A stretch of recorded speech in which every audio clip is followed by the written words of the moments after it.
Wel, dwi falch iawn o gyhoeddi bod Menter y Busnes trwy rhaglen Cyswllt Ffermio yn dathlu 10 mlynedd o redeg prosiectau ar ffermydd arddangos.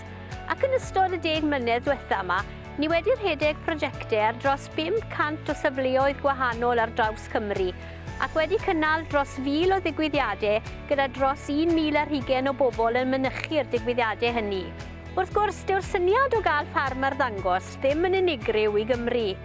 Mae yna ffermydd arddangos i gael ar draws y byd, enghraifft yn Seland Newydd ac yn yr Alban mae gyda Chir Monitor Farms.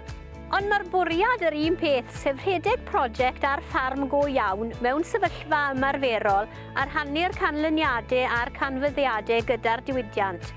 Mae fe'n gyfle i dreialu syniad newydd, technoleg newydd neu ffordd newydd o wneud rhywbeth, a hynny ar ffarm go iawn, i weld yw e'n gweithio a pha mor llwyddiannus yw e. Neu os nad yw e'n gweithio, wel mae angen cyfathrebu hynny hefyd. A does dim byd yn well gan bob un ohono ni fel ffermwyr na mynd i weld dros yn hunain mewn digwyddiad agored.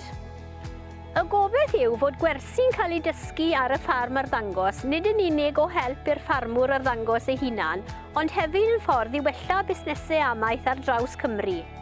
Meddyliwch am faint o wybodaeth sydd ar gael yn y byd.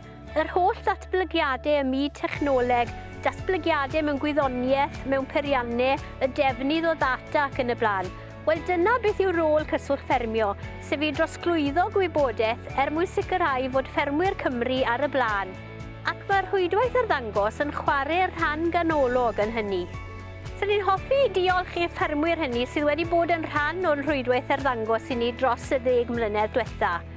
Gobeithio hefyd y gwelwn i chi gyd mewn diwrnod agored ar ffarm yn fuan pan fydd y pandemig yma drosodd.